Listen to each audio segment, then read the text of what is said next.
வணக்க மக்களே. டிடிஎஃப் வாசன் நடிச்சு வெளியே வந்திருக்கிற ஐபிஎல் இந்தியன் பீனல் லா படத்தோட குட்டி ரிவ்யூ தான் இப்ப பார்க்க போறோம். இந்த படத்தோட கதை என்ன அப்படின்னு பாத்தீங்கன்னா, ஒரு போலீஸ்னால லாக்அப் டெத் ஒண்ணு நடக்குது.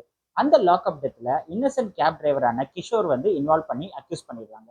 அவரையும் அக்யூஸ் பண்ணாங்க. அதுக்கப்புறம் என்ன நடக்குது அப்படிங்கறத மீதி கதை. படத்தோட டைரக்டர் கருணாநிதி ஒரு ஸ்ட்ராங்கான கதையை தான் இந்த படத்துக்கு வச்சிருக்காரு. பட் என்ன பொறுத்த வரைக்கும் அந்த ஸ்கிரீன் பிளே எல்லாம் பாத்தீங்கன்னா ரொம்ப ஆர்டிபிஷியலா நிறைய விஷயங்களை திணிச்ச மாதிரி ஒரு ஃபீல் இருந்துச்சு. படமே வந்து ஒரு குட்டி படம் தான், 2 ஹவர்ஸ் ப்ளஸ் படம் தான்.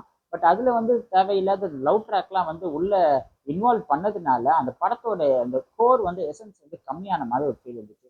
செகண்ட் ஹாஃப் வந்து சுமாரா இருந்துச்சு. பட் ஃபர்ஸ்ட் ஹாஃப் பார்த்தீங்கன்னா அது உங்களை விட ரொம்ப ரொம்ப சுமாரா இருந்துச்சு. இந்த படத்துல நிறைய ஃபேமஸான ஆளுங்கள்லாம் கேஸ்ட் பண்ணியிருந்தாங்க. ஃபார் எக்ஸாம்பிள் ஒன்று சொல்லணும்னா, ஆடுகளம் நரேன், கிஷோர், அபிராமிலாம் வந்து அவங்களோட பெர்ஃபார்மன்ஸ்லேருந்து ஒரு பாயிண்ட் கீழே பெர்ஃபார்ம் பண்ண மாதிரி ஒரு ஃபீல் இருந்துச்சு. இவங்களாம் ரொம்பவே நல்லா நடிப்பாங்களே, ஏன் இவங்க டிராமா மாதிரி பெர்ஃபார்ம் பண்றாங்க அப்படின்னு சொல்லிட்டு படம் பார்க்கும்போது ஒரு ஃபீலிங் இருந்துச்சு. அஸ்வின் விநாயகமூர்த்தியோட மியூசிக் இந்த ஸ்கிரீன் பிளேக்கு பெட்டரா இருந்துச்சு. ரேசிங் ஸ்டார் டிடிஎஃப் வாசனுக்கு இதுதான் ஃபர்ஸ்ட் படம். சில சீன்ஸ்லாம் பார்த்தீங்கன்னா அவரோட பெர்ஃபார்மன்ஸ் கொஞ்சம் ஆர்டிஃபிஷியலாக இருந்துச்சு. மற்ற சீன்ஸ்லாம் வந்து செகண்ட் ஹாஃப்ல வந்து கொஞ்சம் பெட்டரா பெர்ஃபார்ம் பண்ணிட்டாரு. ஒரு 60 to 70% ஆஃப் ஆக்டிங் கேப்பபிலிட்டி இந்த படத்துல ஓவராலா கொடுத்துருக்காரு அப்படின்னு எனக்கு தோணுது. அவர் வர சீன்லாம் வந்து தியேட்டர்ல ஒரே கிளாப்ஸ் விசிலுமா அங்கங்க இருந்துச்சு. ஒரு யங் ஜென்ரேஷன் நிறைய பேர் அவரை ஃபாலோ பண்றாங்க.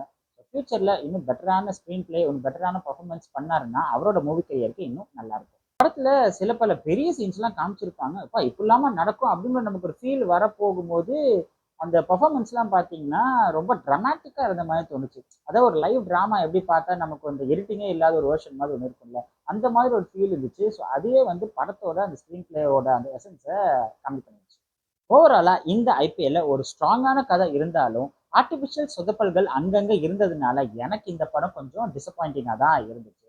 ஸ்க்ரீன் பிளேல இன்னும் கொஞ்சம் ரியலிஸ்டிக்காவும் கொஞ்சம் இன்ட்ரெஸ்டிங்காவும் பண்ணியிருந்தா இந்த படம் இன்னும் பெட்டரா வந்திருக்கும்.